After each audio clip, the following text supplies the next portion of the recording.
கேன்சருங்கிற disease ஒரு நாள்ல வரக்கூடியது கிடையாது. நம்ம எல்லார் பாடியிலயும் கேன்சர் செல்ஸ் இருக்கும். பட் இன்ஆக்டிவ் ஸ்டேஜ்ல இருக்கும். ஆனா இப்போ கேன்சர் பார்த்தீங்க அப்படின்னா காமனா இருந்துட்டு வருது. அதுக்கு முக்கியமான விஷயம் லைஃப் ஸ்டைல் மாடிஃபிகேஷன். இந்த லைஃப் ஸ்டைல் மாடிஃபிகேஷன்னால இன்ஆக்டிவா இருக்க கேன்சர் செல்ஸ் காமனா ஆக்டிவேட் ஆகுது. ஸோ இந்த மாதிரியான நேரத்துல ஏர்லி ஸ்கிரீனிங்கோட இம்பார்ட்டன்ஸ் ரொம்ப முக்கியமா இருக்கு. அதுவும் பர்டிகுலர்லி இப்போ ஃபீமேல்ஸ்க்கு பார்த்தீங்க அப்படின்னா பிரஸ்ட் கேன்சர் வந்து காமனாக இருந்துட்டு வருது. சின்ன வயசுல கூட பிரஸ்ட் கேன்சர் வந்து காமனாக இருக்கு.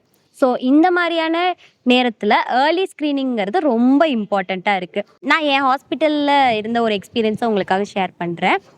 இங்கே வெல்னஸ்க்காக வந்த ஒரு பேஷண்ட் நம்ம வெல்னஸ் பேக்கேஜில் தெர்மோகிராம் அப்படிங்கிறத ஒன்றை வந்து இன்க்ளூட் பண்ணியிருப்போம். அப்போ வந்து அவங்களுக்கு அந்த தெர்மோகிராம் பார்க்குறப்ப கேன்சர் செல்ஸ் வந்து ஆக்டிவாக இருக்குது. ஸ்டேஜ் 1 கேன்சரில் வந்து அவங்க இருக்காங்க. ஏர்லியாக டயக்னோஸ் பண்ணதுனால அந்த க்யூர் வந்து சீக்கிரமாகவே இருந்தது.